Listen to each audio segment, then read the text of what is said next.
Jérémy Zeno, bonjour et bienvenue sur BlockX. Bonjour. Jérémy, tu es le cofondateur de 97 Capital, une société en gestion de crypto-monnaies. Est-ce que tu peux te présenter dans un premier temps ton parcours et ce que tu fais aujourd'hui, s'il te plaît? Pas de souci. Alors moi, j'ai un parcours business assez classique, je dirais. Euh, j'ai tout de suite après mon lycée, en fait, j'ai commencé une prépa ingénieur MPSI, donc, maths sup.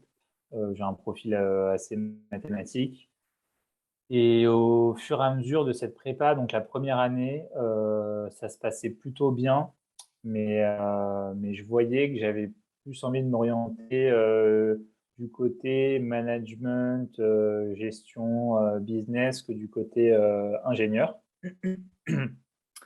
Et donc, en fait, à la fin de ma première année, j'ai décidé de me réorienter et j'ai fait une école de business reliée à l'hôtellerie, qui est l'école hôtelière de Lausanne, donc en Suisse.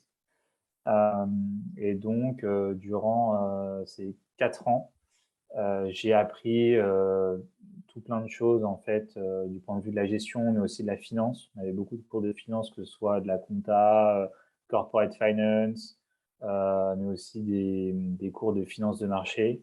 Et, euh, et en fait, juste après cette licence, j'ai décidé de faire un master à l'ESCP, spécialisé en immobilier, parce que je voulais travailler en investissement immobilier.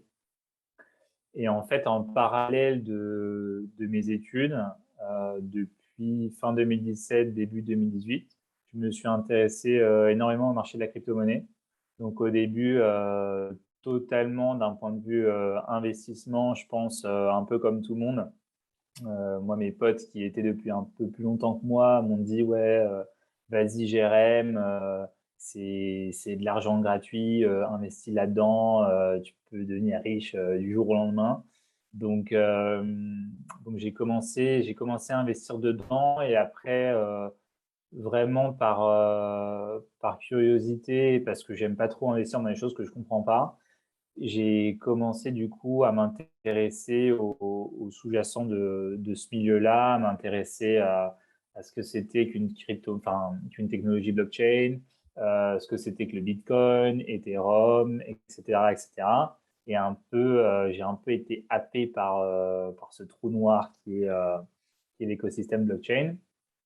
Et donc après mes expériences pro et académiques, euh, j'ai décidé en fait de me lancer à plein temps là-dessus, de par en fait des opportunités que j'ai eues de gens dans mon entourage, que ce soit mon entourage familial ou plus professionnel pour le coup. Voilà, que j'ai décidé de m'orienter dans la gestion d'actifs.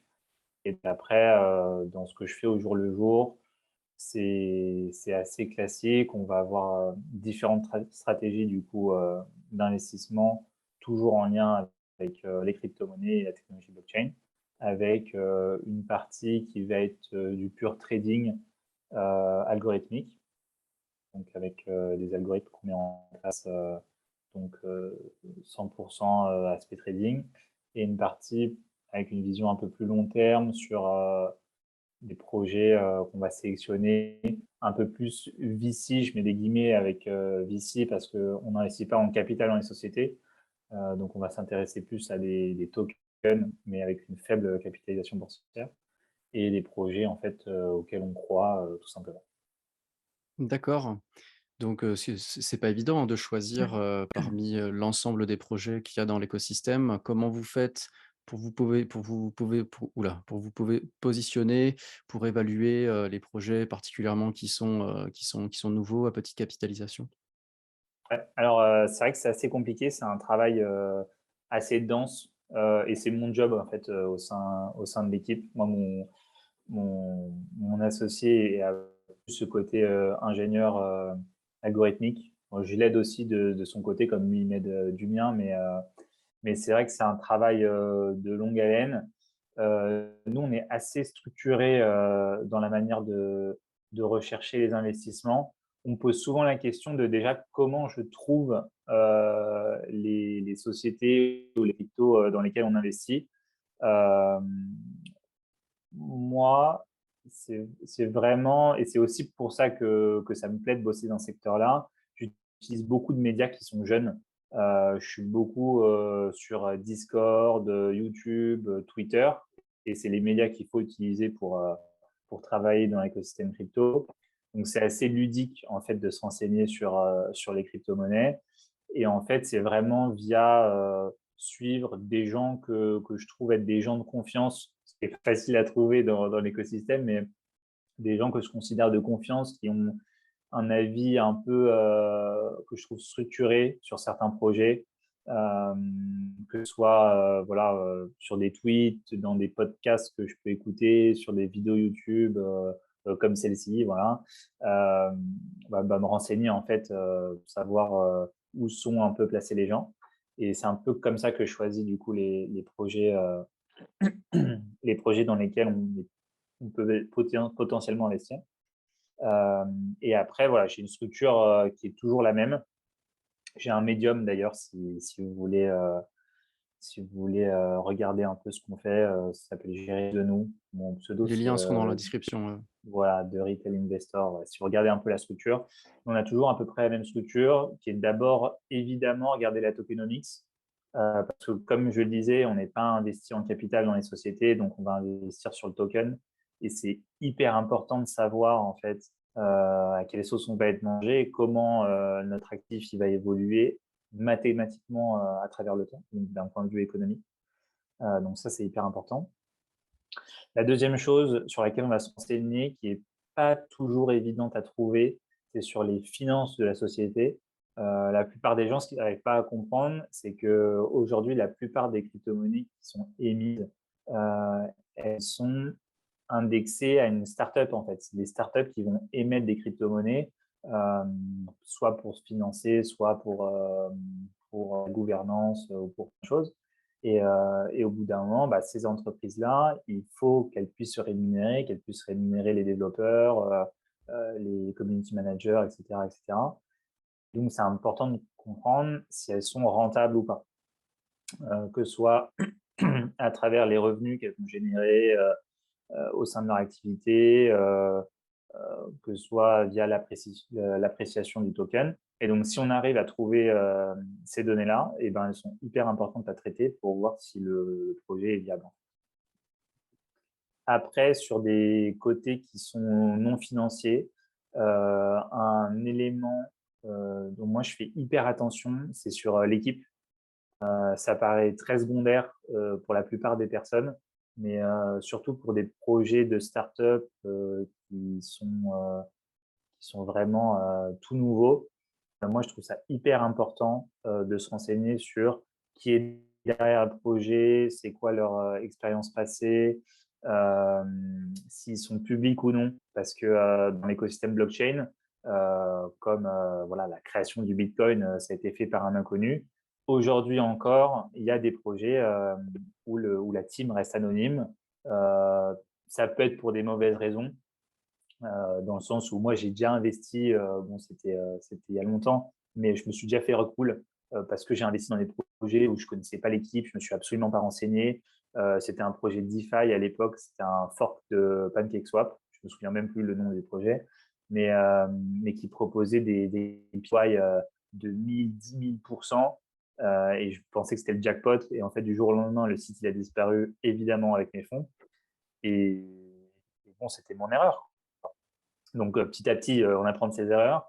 Et maintenant, je fais très attention voilà, aux personnes qui sont derrière les projets. Et à chaque fois, je dis qu'il faut faire attention aussi à pas trop idolâtrer les gens. L'exemple que je donne tout le temps, c'est celui de Dongkwon pour le Luna et l'UST. Nous, depuis le début, c'est un peu facile à dire maintenant, mais bon, les gens qui me connaissent le savent. Depuis le début, nous, on voulait pas du tout être placé sur l'UST, malgré les 20% APR de Anchor Protocol, parce qu'on trouvait les fondamentaux globalement mauvais et que c'était une entreprise typiquement voilà, qui perdait beaucoup de cash à cause de ça, de cette incentive. Et donc, nous, on mettait en garde face à ça. Quoi. Il y avait beaucoup de gens aussi qui investissaient dans Luna parce qu'ils adoraient le personnage de Dan Kwon, comme, je sais pas, il y en a beaucoup qui peuvent investir, sur, Tron parce qu'ils kiffent Justin Sun, le BNB parce qu'ils kiffent, CZ, quoi. Donc faut faire un peu attention à ça et pas trop se laisser diriger par un leader assez, charismatique, quoi. Faut pas que ça devienne une secte. Ouais, Mais donc du coup, voilà, on fait attention à ça. L'aspect, communauté aussi, elle est hyper importante. Heu, Bah, voilà, dans tous les projets, nous, on se renseigne sur, combien ils ont d'abonnés sur, Twitter, combien ils vont d'avoir, de personnes sur leur Discord, et cetera. Parce que, la commu d'un projet, ouais, une fois de plus, sur un projet qui est tout jeune, c'est hyper important parce que c'est eux qui vont promouvoir ton produit, bah, qui vont investir parce qu'ils vont acheter du token, et qui vont faire en sorte, bah, du coup, que ton projet, il est ce qu'il est, aujourd'hui, quoi. Ça va être les utilisateurs, donc on fait vraiment on fait gaffe à ça. Et pour donner un exemple, je sais pas, une analyse que j'ai faite, récemment, c'est celle de GMX sur, Arbitrum.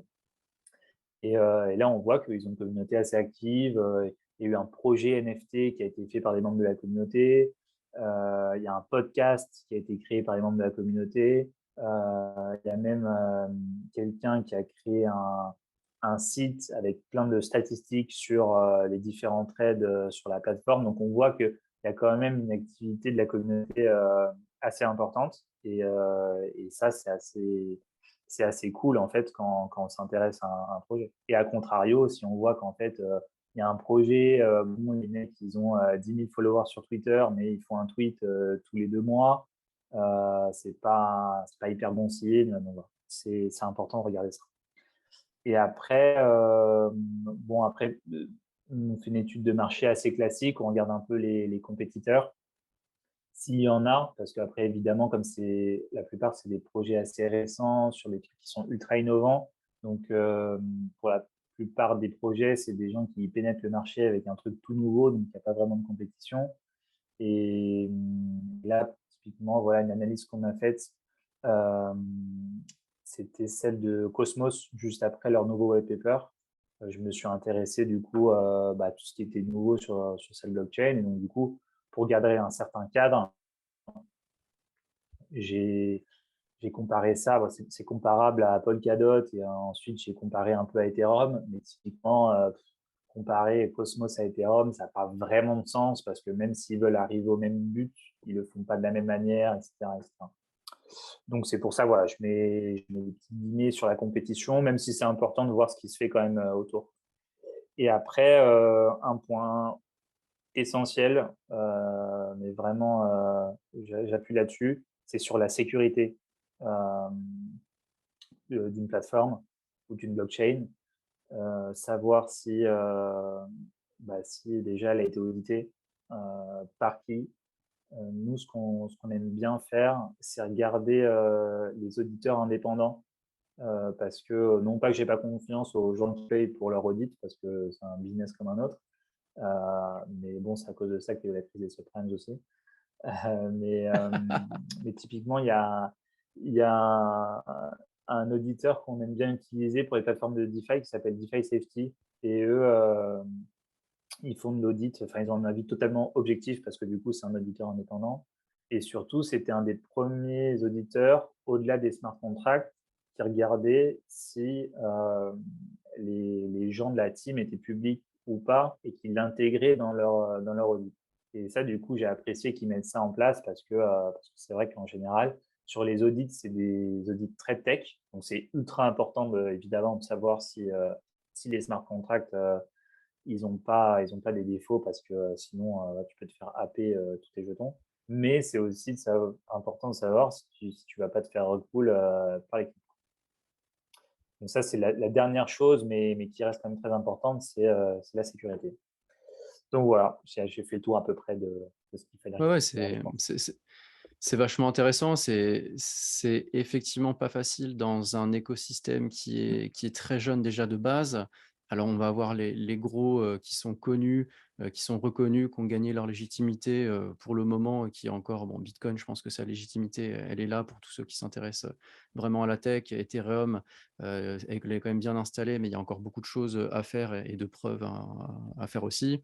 Par contre, bon, bah, c'est vrai qu'on va regarder d'un point de vue, gestion, asset management, hem si on veut faire le maximum de gains, ça va être de réussir. Le challenge, c'est de réussir à rentrer sur, des projets à petite capitalisation. Donc c'est-à-dire que c'est des projets qui généralement sont encore, très peu connus parce que s'ils le sont, bah, la capitalisation est plus grande et heu et parmi ça, en fait, il y a énormément de déchets aujourd'hui, dans l'écosystème, blockchain parce qu'il y a des gens qui sont là simplement pour se faire de l'argent et se faire de l'argent sur la communauté qui vont investir dans leurs Ouais, projets et nombre de projets et puis, bah, j'en ai souffert aussi, hein, j'apprends des erreurs comme ça, de projets qui ont énormément bâti de théories autour de marketing. C'est-à-dire qu'on va vendre du rêve et cette idée creuse, là, ce rêve-là, on va l'emballer dans un beau papier cadeau et derrière, on va, mettre un gros paquet de marketing, derrière avec, bah, tout ce qu'on peut avoir, hein. C'est pareil sur YouTube, sur les forums, faut bien faire attention et faut vraiment prendre du recul sur ce qui est dit et de faire ses propres recherches, hein. Le Dior, c'est on le dit, on le redit et en fait, moi, on avait beau me le dire, 36 000 fois au début, bah, parfois j'étais, un peu naïf à mes débuts. Donc mmh. voilà, histoire de ne pas réitérer ces erreurs-là et donc il y a énormément de points, à regarder comme tu les as très bien décrits parce que c'est un vrai métier, hein. Alors moi, en l'occurrence, quand j'investis personnellement, je ne vais pas pousser autant mes analyses, sauf quand, voilà, quand c'est des projets qui me plaisent vraiment. Heu, alors, ce qui serait intéressant de savoir, c'est toi qui fais de la gestion d'actifs. Aujourd'hui, j'imagine qu'il y a beaucoup de particuliers qui investissent, alors avec plus ou moins de moyens. Moi, j'imagine que, de plus en plus d'entreprises et on les a vues, hein, les banques, les fonds d'investissement qui étaient, très réticentes, sur, bah, cette nouvelle classe d'actifs, avec tous les préjugés que les médias pouvaient véhiculer. On les a vus courant 2019, 2020 et 2021 progressivement retourner leur veste et investir avec des beaucoup plus gros montants. Est-ce que toi, tu ressens ça aussi, à ton niveau, vis-à-vis des institutions, des entreprises qui éventuellement allouent une partie de leur trésorerie, hein, pour pouvoir, je sais pas, se hedger face, à l'euro, face au dollar, face à une potentielle baisse, de l'immobilier comme on a pu voir avec, bon les plus connus, hein, MicroStrategy, Tesla. Qu'est-ce que tu en penses? Écoute, déjà juste avant de répondre à ta question, parce que tu en parlais juste avant, hem, parce que tu parlais d'investir dans les gros projets crypto, Bitcoin, Ethereum et tout. Moi je trouve, après c'est mon analyse personnelle, c'est un débat à n'en plus finir, mais que le too big to fail en crypto n'existe pas. Dans le sens où, je reprends l'exemple de l'UST, il faisait partie, des top 10, crypto market cap, à l'époque. Et malgré ça, les fondamentaux étaient quand même pas bons et malgré ça, on était sûr que enfin, pas sûr, mais bon, on voulait pas investir dedans parce que, clairement, ça puait. Et que voilà, même si ça s'est très bien passé, pour le merge qu'il y a eu en septembre, si, Ethereum avait complètement planté, même si bon, tout le monde était sûr, moi compris, que ça allait marcher avec 99,99 %, si ça avait planté, ça m'aurait pas choqué non plus parce que voilà, on est sur des techs vraiment très jeunes.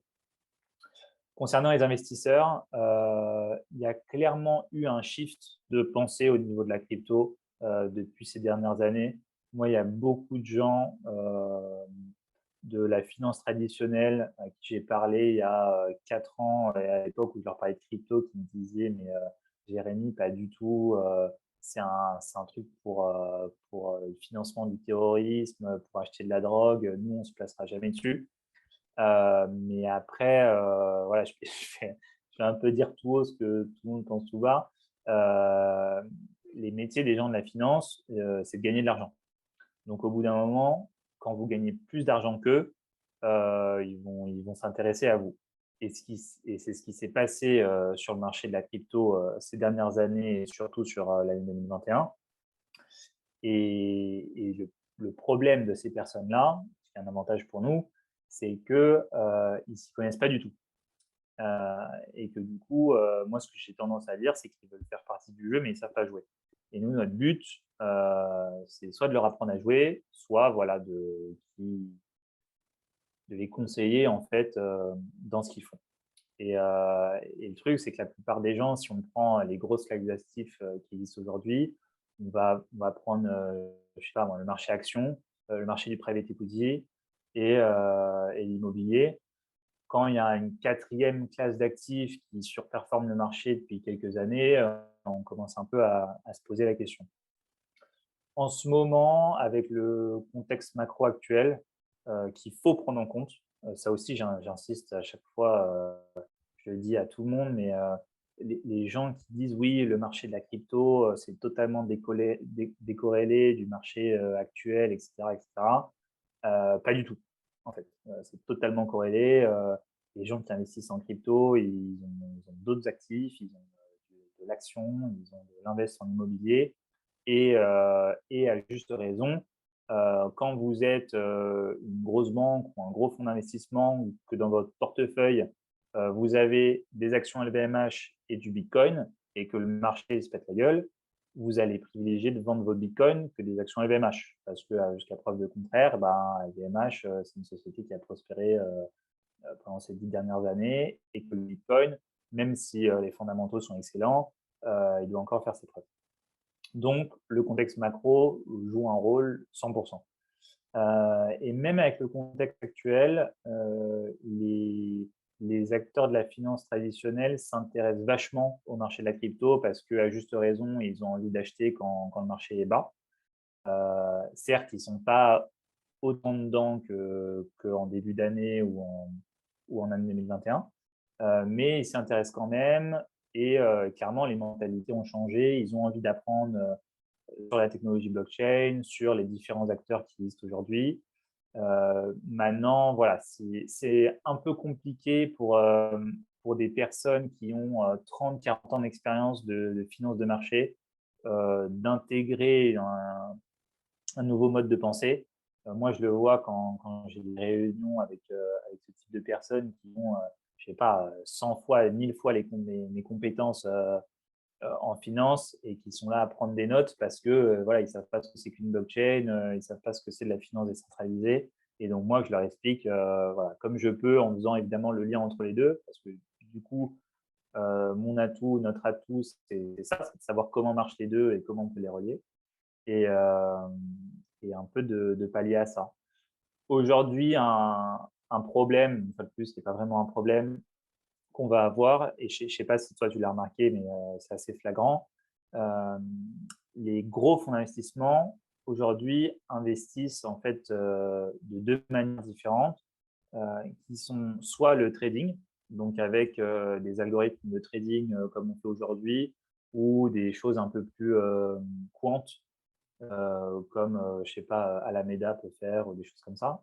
Soit en fait en venture capital, parce que les liquidités font en sorte qu'ils ne peuvent pas investir dans autre chose. Quand tu arrives avec 100 millions, 1 milliard, 10 milliards de dollars sur le marché, il faut que ton marché soit assez liquide pour pas que tu perdes d'argent. Et donc, si moi, demain matin, j'ai 300 millions d'euros et je veux les investir dans des poules de liquidité sur PancakeSwap, bah, ça ne marchera pas. Parce que du coup, mon APY de 5% par an, si je mets 200 millions sur la poule, et ben, elle va être réduite à zéro. Donc je pense que pour des acteurs vraiment institutionnels, que ce soit des assurances ou des fonds de pension, investir dans des plateformes de DeFi aujourd'hui, c'est juste, c'est pas possible en fait, par souci de liquidité. Parce que même si ça paraît être un marché énorme, ça reste quand même un marché qui est très jeune, et que, du coup, voilà, si on ne sait pas gérer sa liquidité, c'est assez complexe. Et donc évidemment, un sujet qui se pose aussi, ça va être, sur les réglementations après qui vont venir, dans les années, je pense. Oui. Bah, hormis ça, c'est la capitalisation totale quand on regarde, bah, de l'ensemble des cryptomonnaies ou du bitcoin, c'est vrai que ça, par rapport à la finance classique, ça reste, encore extrêmement faible. Ouais, bien Mais sûr, à ouais. contrario, on voit aussi quand même, des fonds d'investissement qui commencent et qui le disent, ouvertement. De toute façon, ils ont une véritable demande de leurs clients, hein. C'est la pression d'ailleurs vient généralement de leurs clients pour qu'ils puissent intégrer ces actifs-là, dans leur gestion de portefeuille et on les voit qui arrivent, qui en alors évidemment, ils vont pas rentrer sur des projets à toute petite capitalisation et autres, mais sur les projets aux fondamentaux solides, on les sent qui arrivent. Alors c'est vrai qu'ils arrivent pas avec des gros coups de, 100 000 000, 200 000 000, 500 000 000 parce qu'effectivement, il y a des problèmes de liquidité, mais on sent, progressivement qu'ils viennent. On les sent aussi qu'ils sont intéressés par la DeFi, hein, parce qu'ils voient très bien qu'aujourd'hui, on peut faire des emprunts sur la DeFi qui, eux, vont les arranger, avec, tous les avantages que ça va pouvoir apporter. Non, c'est vrai que c'est vachement intéressant de voir comment ça se passe et en fait, à partir du moment où ils s'intéressent aussi, au-delà de la spéculation, qu'ils ont pu voir et se dire: «Bon, finalement, ça va mourir, c'est voué à mourir, c'est juste cyclique, c'est un Ponzi ou autre». Quand ils s'intéressent à la tech, et puis ces gens-là, la plupart du temps, ceux qui dirigent, c'est des gens qui sont brillants, donc je me fais pas de soucis pour qu'ils puissent comprendre ça et qu'ils voient le potentiel qu'il y ait derrière et que ça continue de monter, quoi.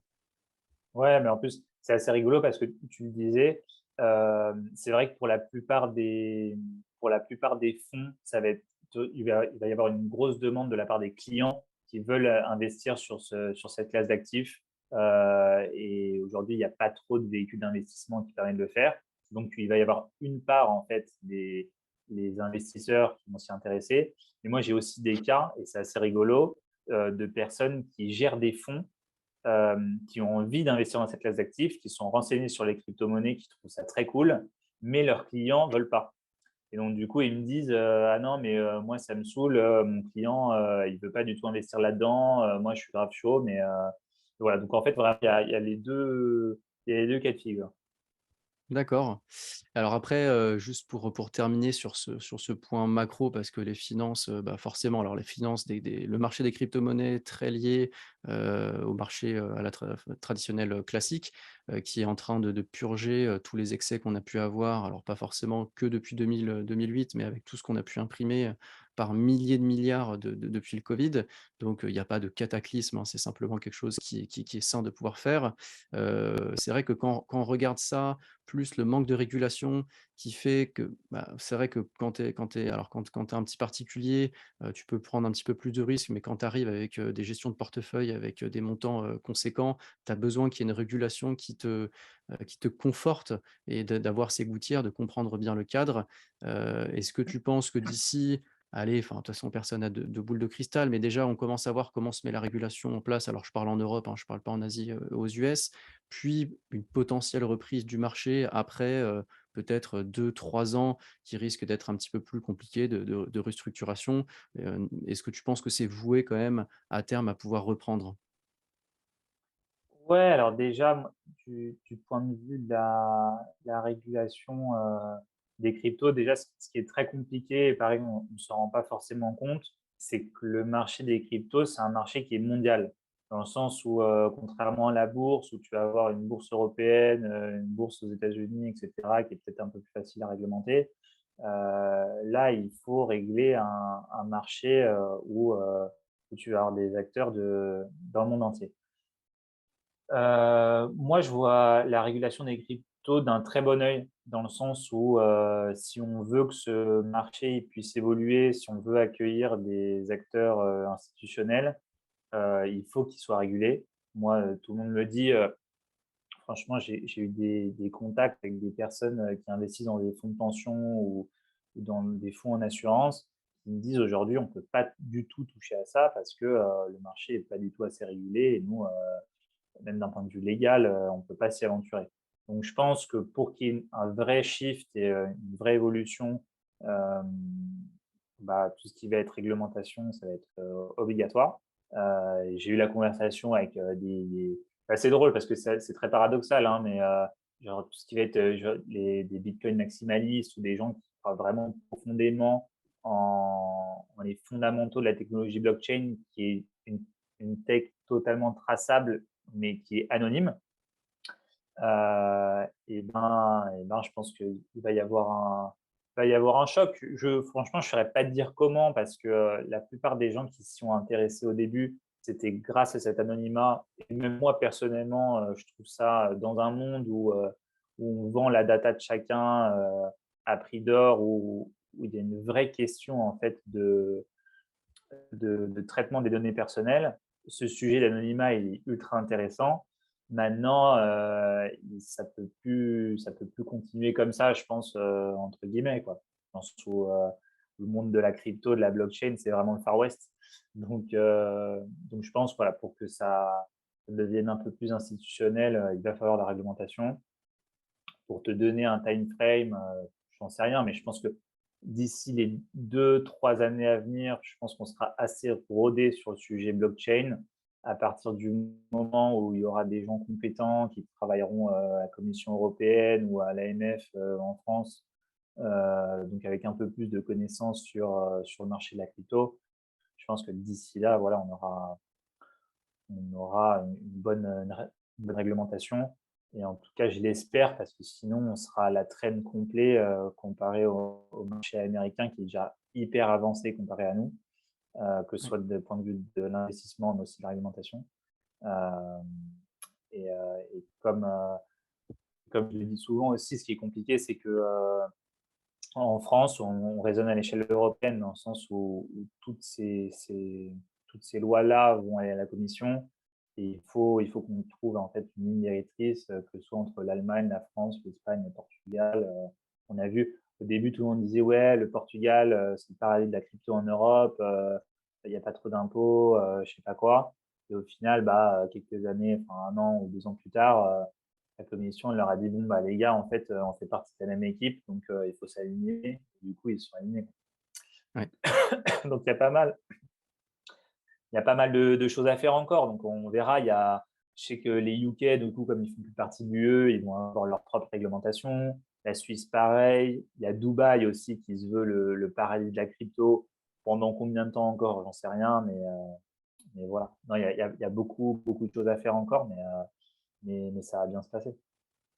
Et OK. après, pour le marché de la crypto en général, j'ai pas de boule de cristal franchement, si j'en avais, je serais milliardaire, mais mais non, je pense qu'aujourd'hui, que ce soit pour la crypto ou pour toutes les classes d'actifs, on est, dans un contexte, un peu tendu, un peu incertain, ne serait-ce qu'avec la guerre, qu'il y a en Ukraine. La montée des taux aux États-Unis, évidemment que ça a un impact énorme sur le marché de la crypto parce que, le marché de la crypto, c'est un marché qui est un marché de dollars.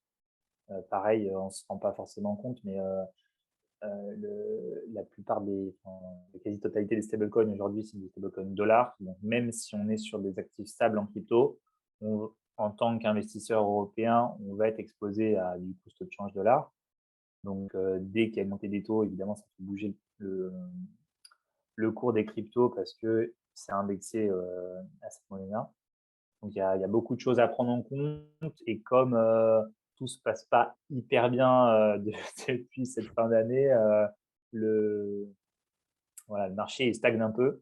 Mais j'ai assez foi en ça. Franchement, moi, il y a 2 choses que je prends en compte sur un marché comme les cryptos. C'est déjà les builders et franchement, de ce que je vois, les podcasts, les salons que je vois et cetera, bah, c'est les développeurs, ils continuent à développer des applications, il y a de plus en plus de projets qui se créent. Il y a pas autant, mais il y a toujours des levées de fonds, au sein des différentes blockchains, de l'écosystème crypto et heu donc franchement, voilà, c'est assez important et il y a de plus en plus d'acteurs qui veulent investir. Voilà, c'est la deuxième chose dont je voulais parler, c'est qu'aujourd'hui, voilà, je vois encore des nouveaux fonds de VC qui se créent en lien avec la crypto-monnaie, et donc si on a ces 2 facteurs qui sont, les builders et les investisseurs, bah, c'est les 2 choses qu'il faut pour créer un marché, quoi. Sachant que la demande est là, tu vois? Les gens qui sont dans la crypto depuis longtemps, ils y restent et il y a